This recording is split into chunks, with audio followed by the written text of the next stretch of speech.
Welcome to Hanging Out with Robert, that's me. This video contains things that I tinker with throughout the day. For step-by-step detailed instructions of those tasks, you can click on the links in the comment section below. I plan on leaving this video accessible for about 30 days. After that, you can view it through my Patreon account. This video also has tips and tricks that I've learned over the years. So, thank you very much for watching. I want to get my car put back together. So I got a cam sensor that I had since I didn't get around to gluing the one that was on there. I'm going to put this cam sensor on here, plug it in. I'm going to put the back of the distributor stuff back on, put the wires back in, attach my rip kit, put my dust cover back on, hook up my air box, and try to fire the Panther up. Probably take it around the block, bleed the air out of the coolant system, top that off, and that'll be the day. Yesterday it was in the upper 50s, almost 60. Today it hasn't broke 35 degrees. The wind died down. It may be warm enough for me to button this up, hopefully within 30 minutes here.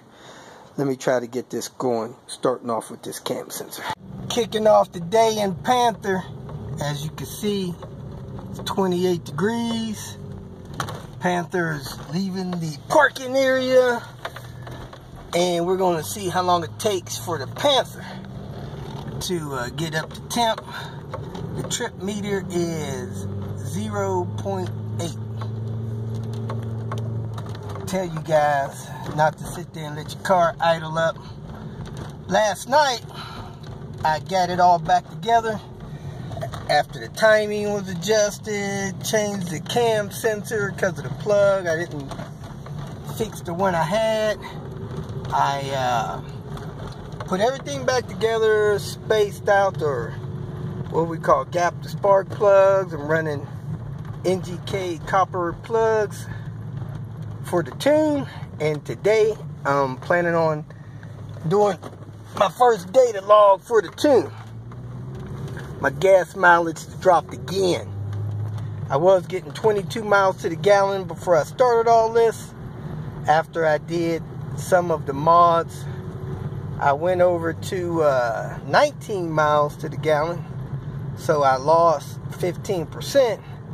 Last night after the drive around, I was down to 17 miles to the gallon. So I'm almost 25% low on my fuel economy, which will dig into my pocket. Instead of spending $2,000 for gas for a year, I'll probably be up to $2,600. So we'll see what happens there. The tune will cost me, so far my estimate is $600 a year. That's a good little chunk, but we'll see if the gas mileage improves after the tune is complete. So right now we've driven not quite a mile. We're at 128. My AC setting, or my heat setting, is on auto. The heat just kicked on. The needle is starting to rise in my dash, and car's heating up. We're almost at 1 mile marker, and we're at 145 on the temp. And I don't know, I guess 2.5 minutes. So let me stop the tape, pick it up right as we cross 170. 170, almost 2 miles. Temperature gauge is right about where it's going to be. We're at 173, 2 miles, 3.5 minutes maybe. So car warms up good and quick, couple miles, and it's hanging in there at 173. That's where the thermostat starts to open on this vehicle. So there you have it. Make sure you got a good thermostat. Kicked off the day, had breakfast with Santos. Now I'm going to see about tightening up Mom's tripod walker. She likes this one better than the one with the seat, but it's gotten a little loose over the years. So I'm going to see if I could tighten up some screws. make this more sturdy for her. The next thing in my tuning process for Panther is to get my computer set up to do data logging. So there's some software need to be installed on my computer. I need to set up the computer for the data log cable. You could order this from Aaron, or you could get one from eBay that would work. And I'm going to install the software on it so that I can first of all record a data drive cycle with the car. Then you send that to Aaron, Vast Tuning. They analyze it, and then they write the first level of your tune, or actually the second level of the tune, so that you can get your tune customized for your car's performance. Now I'm going to prepare to do a data log session to send for my first tune refresh. First thing you want to do is hook up your ECU, the vacuum port, to your vacuum tree so it can read the boost pressure. Next thing you want to do is hook up your computer to your OBD2 port. Most Volvos from 94, the turbo ones have them. Mine has it as a 95, and then the ones all the way through 98 have them. So plug your computer in, make sure your computer's on and set that it won't power itself off. If you don't have a good battery in your computer, you want to hook up an AC outlet through your cigarette lighter like I have. But you do want to run a recording for approximately 20 minutes. You could do one of two things. You could put a hole in the top, make a spare one with a hole in it, or you can just take this off while you do this. You want to do it in dry weather. You don't want it raining or snowing or getting anything in here. So let me go ahead and hook up this vacuum line. I have my vacuum line hooked up. The machine is off. I got my vacuum line hooked so it can't get caught in under my belt system. I got it plugged into my vacuum tree over here. So I'm hooked up, ready to go. Let me go ahead and hook up the computer and show you how I got everything on that set up and start the recording. Make sure everything is straight with your plug. Plug it in your OBD2 port. I got a green light, means it should be communicating. Open up my computer, set it where it won't fall or anything. Let me set that up. It's already powering on. Let me get my cord straight. What?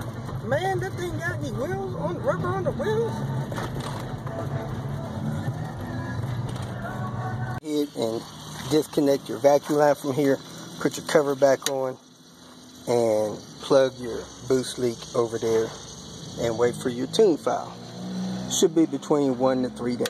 On Panther, looks like I found another coolant leak. I failed to tighten this line back here when I installed this turbo. Let me get that line tight.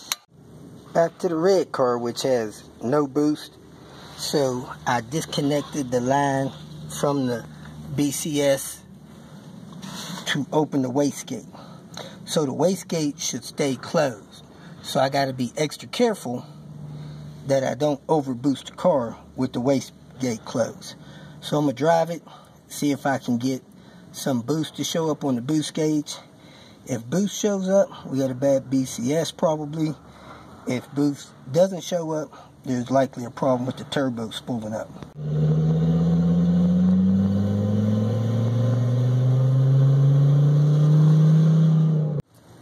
I pulled the thing off of the wastegate actuator, so the wastegate should stay closed.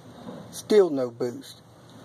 Then I blocked off the line going from the boost bypass off the manifold. I blocked that off. Still no boost. So my next step is to pull the turbo. I'll talk to the owner about doing that, and we'll go from there. The trunk, this S60, has been destroyed. There's the rear bumper. It's got scuffs there. It's missing the trim there. It's got a cut in it there. Dings in it there. Sides look better than the back of it, so they kind of beat it up a little bit, probably putting it in the junkyard. So that's that. Let me see if I can find color code on this thing.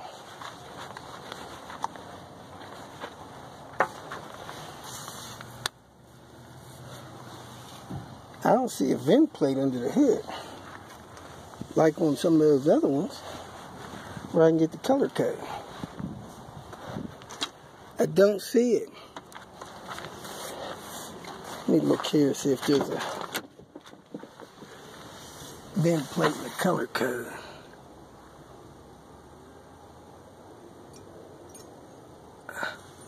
It's a vent plate. I don't see a color code. It's grayish. Let me go get these other parts. If you feel that this information was useful, please like it and share it with your social media friends. You can subscribe to my channel so that you will get notifications of future videos that I post. You can follow me on Twitter, and if you need to contact me directly, please visit my website. And if you have any questions, leave them below, and someone or myself will reply to them. Again, thank you very much for watching.